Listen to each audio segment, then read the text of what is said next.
Hola, este es el capítulo de los medidores de Coriolis.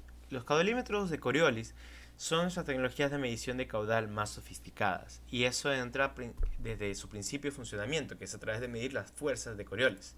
Entonces, para verlo vamos a ver una pequeña animación. Lo que le da esa forma tan característica a los Coriolis es esa forma curva que tienen. Y esa forma curva es porque una vez que ingresa el fluido en el Coriolis, este se divide en dos caminos, en dos tuberías. Esas dos tuberías van a tener un driver en el centro que genera una oscilación o ritmo constante. Entonces, cuando pasa un fluido en medio, esa vibración va a cambiar por la inercia del propio fluido. Por ejemplo, el aire, como es menos denso, va a vibrar mucho más rápido que un fluido que es mucho más denso. Entonces, tenemos dos sensores, uno al ingreso y otro a la salida, para poder detectar cómo cambian esas oscilaciones y cuál es el cambio de frecuencias entre la entrada y la salida. Entonces, funciona básicamente a través de una vibración generada por un driver. Eso provoca que los dos pickup son los dos sensores que tiene al inicio y al final. Eso quiere decir que a medida que ingrese un caudal, pues va a cambiar, va a verse afectada la frecuencia a la que está vibrando el propio equipo. Entonces, lo más interesante del Coriolis es que es el único caudalímetro másico. Quiere decir que mide directamente cuál es el fluido en términos de masa dividido para el tiempo.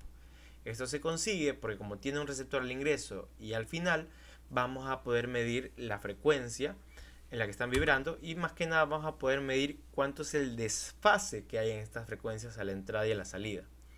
Entonces, ese desfase que se genera es proporcional al flujo másico. Por eso es que hace una medición directa del caudal másico. Y lo otro interesante es que como este caudalímetro tiene un sensor de temperatura integrado, quiere decir que dependiendo a qué frecuencia está vibrando, va a poder determinar cuál es la densidad del medio. Entonces es el único caudalímetro que también mide de forma directa cuál es la densidad del fluido. Eso quiere decir que a mayor frecuencia pues va a tener una densidad baja y a menor frecuencia pues va a tener una densidad mayor. Y eso se nota porque, por ejemplo, si mide, por ejemplo, aire o agua, pues si mide aire va a vibrar, va a tener una frecuencia mayor, más rápida. Y si es agua, pues va a tener una frecuencia menor, más lenta. Entonces es obvio que a menor frecuencia, mayor densidad. Y es una medición directa. Entonces es súper importante saber esto de los Coriolis porque es lo que los hace tan especiales. Que son el único caudalímetro que mide de forma directa el flujo másico, la densidad y la temperatura por una RTD que tiene interna. Y con estos tres valores que medimos en directo, pues podemos calcular un montón de valores adicionales, como es el flujo másico o la medición de concentración, como podría ser flujo fraccionario, concentración directa, por ejemplo, de alcohol disuelto o sólidos disueltos. Entonces, ¿por qué elegir un caudalímetro Coriolis? Es la tecnología de medición más precisa, estamos hablando del 0.1% comparado con el 0.2% del electromagnético, el 0.5% del ultrasónico y el 1% del vórtex.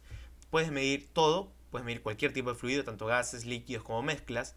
Lo único que se le escapa un poquito son los líquidos que tienen un gran porcentaje de sólidos, porque como tiene una reducción y la tubería se divide en dos, es un poquito complicado, puede deteriorar el tiempo de vida útil cuando son fluidos con alto porcentaje de sólidos.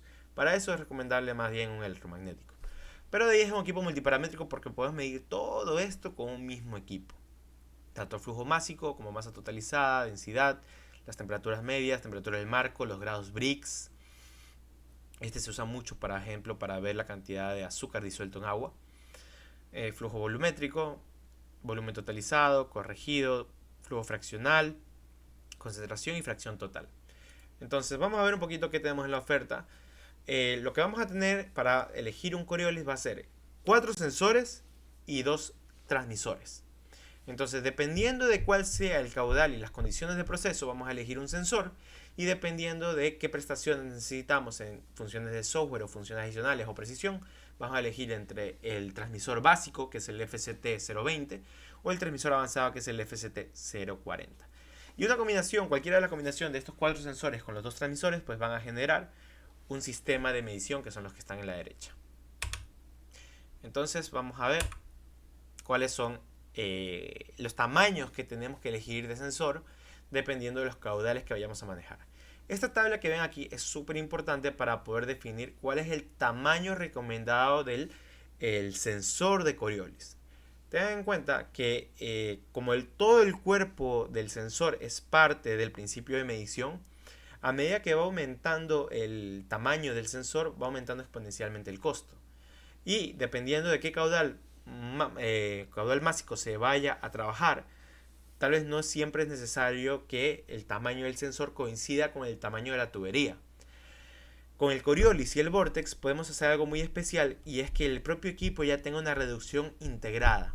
Eso quiere decir que yo podría elegir, por ejemplo, si la tubería es de 2 pulgadas, o sea de DN50, yo podría darme cuenta que en base al caudal másico que estoy manejando, puedo elegir un Coriolis de tamaño DN25. Entonces eso implicaría elegir un tamaño de sensor DN25 con una conexión a proceso DN50. Entonces lo importante para saber qué diámetro nominal de sensor, qué tamaño de sensor debo escoger, es dependiendo de cuál es el rango de caudal másico que van a trabajar. Entonces esto es un dato de proceso súper importante para que en base a la tabla saber qué tamaño elegir. Ahora, dicho eso, vamos a hablar entonces un poco de la oferta. Primero, los transmisores. Tenemos tanto el básico, FCT020, como el avanzado. Dependiendo de cuál elijamos, vamos a tener las funciones de fraccionarios, de viscosidad, función de batching, diferentes rangos de precisión, diferentes enclosures, o sea, materiales de carcasa de aluminio o de acero inoxidable para ambientes salinos, o montaje compacto y remoto. Y también tenemos protocolos de comunicación de HART, Modbus, Profibus PA, y EAPL quiere decir Profinet over APL. Eso básicamente es una comunicación Profinet, pero que en los 2 hilos tiene la comunicación y también la alimentación. Entonces vamos a ver un poquito de los sensores. En los sensores, el primero va a ser para caudal bajo. El FCS100 son para rangos de caudal súper bajos que se usan principalmente para dosificaciones. Entonces vamos a utilizar diámetros nominales de sensor súper bajos. Estamos hablando de diámetros nominales desde 1 milímetro hasta 8 milímetros. Principalmente están reservados para aplicaciones de dosificación o caudales muy bajos a alta precisión. Aquí también tenemos el rango de temperaturas y presiones máximas que podemos abarcar con este caudalímetro. De ahí tenemos los estándar, que también se pueden utilizar para versión higiénica. La versión higiénica normalmente implica una conexión a proceso clamp para facilitar las labores de limpieza.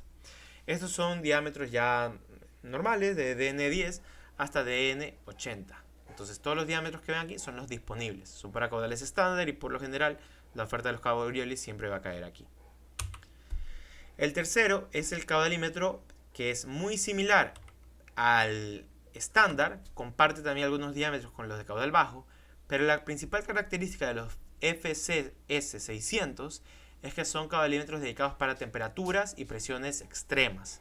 Estamos hablando de presiones hasta 700 bares o temperaturas de hasta 350 grados centígrados o en el lado contrario hasta menos 196 grados centígrados. Estos son los que se usan principalmente para líquidos criogénicos o líquidos con temperaturas extremas y presiones extremas. Y por último, el sensor que tenemos es el de caudal alto. Este es el FCS700 y este es netamente reservado para cuando se necesita alta precisión en caudales muy elevados. Entonces, dependiendo de cuál sea la aplicación y cuál es el rango de caudal másico que vayamos a manejar, esta es la información que vamos a necesitar para poder hacer nuestra selección en el siguiente video.